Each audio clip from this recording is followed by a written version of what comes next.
Okay, we have San Diego State head coach Steve Fisher. Once again, the Aztecs, the 7th seed in the South region. We will start with an opening statement from Coach Fisher, and then we will open it up to questions. So, Coach? I've been around long enough to know that to have an opportunity to be here is a privilege. We're very excited to be in the field, and hopefully our experience of having played here now for the 4th straight year will be an asset to us. I do know that the competition and Lon Kruger and his Oklahoma team will be formidable. We're anxious to see how we'll play, and I know we'll play hard, and hopefully we'll be able to make some shots, and that, with a lot of us, is critical to advancing. But we're excited to be here and anxious to get going. Questions right down here in third row. Yep.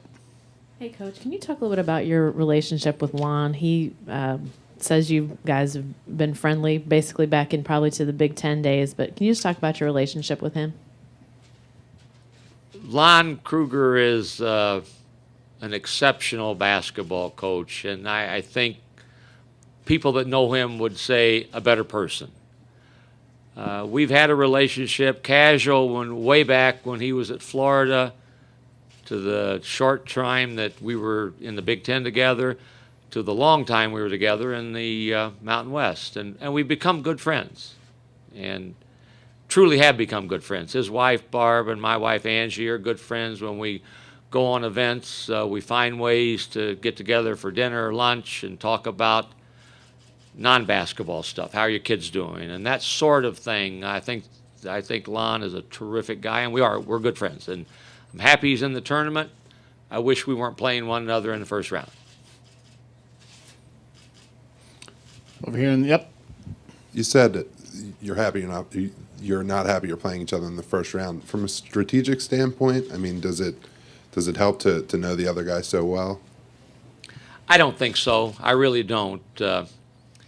You see enough, and if you play a guy once or twice, you know what their MO is. And Lon is, he's the basics, defense and rebounding, and they're very good at both. They guard you hard. When we played against one another, you knew what the other team was going to do. But I don't think that will have an advantage either way, to be honest.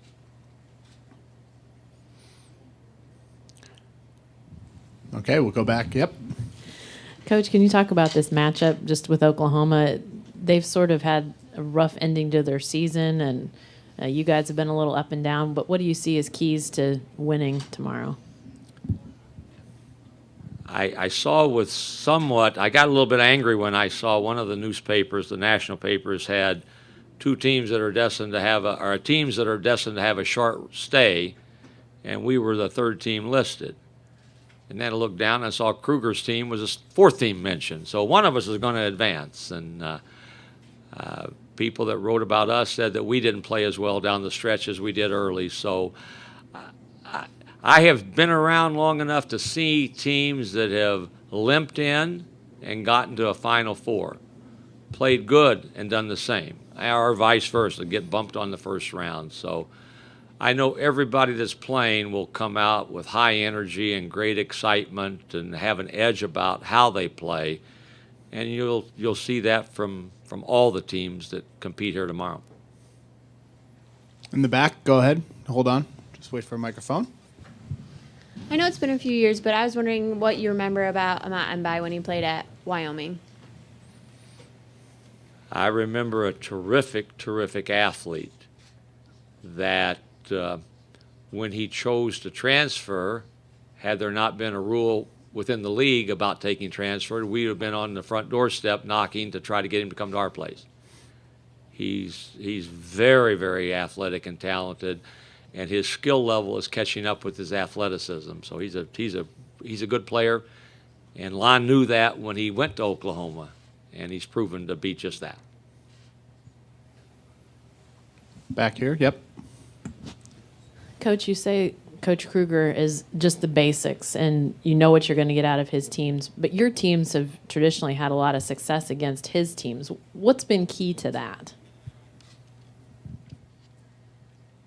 we have played one another, I don't know how many times, and if you looked at the games, some have been somewhat bizarre. Most of them have been really close. And to be honest, I can only remember a couple of them. One, the most bizarre, when we had a 10-point lead with 30 seconds to go and lost. And he genuinely felt bad after the game. Not as bad as I did, but he felt bad. We've had close game every time we've played. And I would anticipate another close game tomorrow. Back of the room, yep, over on this side. Coach, I was just wondering what your impressions are of Romero Osby. It seems like kind of everything they do goes through him. Oklahoma. I know who you're talking about. If Osby is not the best player in the Big 12, I don't want to play the team that has the best player in the Big 12. He's really, really good. He knows how to play. I read a lot about him, and he seems like the kind of player that every coach would love to have. His demeanor, what he says, what's important. He's a hard guard. He's a very difficult guy to guard. He can put it to the floor. He can shoot it on you, facing you to 18, 20 feet. He gets to the free throw line. And as you said, as the season has gone on, the ball, when he doesn't touch the ball, it's a rarity in their half-court set. Do we have any more questions for Coach Fisher? Down here in the third row, go ahead. Coach, this is your fourth straight appearance. At what point do the expectations rise, or is there some sort of sense that you want to go from that consistent team that makes the tournament to the team that starts to win every single year, win a game or two or more? We at San Diego State have not had a long history of being here. So the first time we came, people were overjoyed because we made the NCAA tournament. And then expectations raised for everybody. We won our first ever NCAA game 2 years ago, and we got to the Sweet 16. And I was very, very proud of every team we've had. That team was good enough to win a national championship. And from 10 years ago, to say that about San Diego State, people would laugh at you. But we were good enough, didn't quite do it. So now, when you win a game, then everybody thinks it's a divine right one to be there, and you're supposed to win. So expectations are high. And now they're high with our fan base. And I think that's the way it should be. But you can't allow that to eat you up with pressure if you're a player or a coach. You have your own expectations. So our fans expect us to win. And probably some fans would say, what happened? Why weren't you better than you were during the regular season? I think we were a better team this year than last year. And a year ago, we got a pass. That doesn't happen at what we do. Our fans said, well, you lose all these guys from a 34-3 team, so you may not be that good last year, but boy, wait till what is now this year. We've got a good team. We want to play and play well. And hopefully we will be here talking again on Saturday, getting ready for a Sunday game. Yep, in the back, we got two of them. Go ahead. Which one? There we go. All right. Sorry to ask a follow-up so late about Ncaa, but if I can take you back about him, what was it that you saw besides that energy or knew about him? What else was it that you wanted, I guess, or liked in him? You're talking about Ncaa? Yeah. He's got good genes. He's got height. He can run. He can jump. He's 6'9" or 6'10". That draws everybody's attention. Early in his early stages at Wyoming, that's what he did. Now, if you don't guard him, he's going to make a three-pointer. If you guard him, he drives by you. He's turned into, with the help of Lon Kruger and his staff, a really, really good basketball player. And right in front of her, yep, go ahead.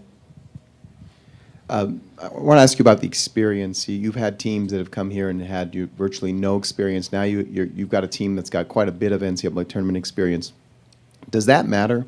And in what ways does it matter? Experience always matters. But most coaches, if you say you got talent and experience, they would opt for talent first. If you've got a combination of talent and experience, all the better. I think if you're not careful, if it's the first time for you, some teams can be caught up and overwhelmed a little bit in this.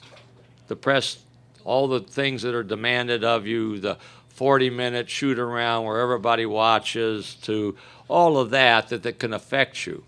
Other teams that are young, that are freshmen or first timers, doesn't affect them at all. They play better. I do like the fact that we've got guys, starting with Chase Tapley. This is his 4th year in the NCAA tournament. He's been a 4-year starter for us. And now you got Jamal Franklin you throw in the mix as a 3-year player, James Rahan. I think that helps. I think that helps you. But again, if you opt for one or the other, we would all say, give me a really, really talented player that's never been there over an okay player that's been there before.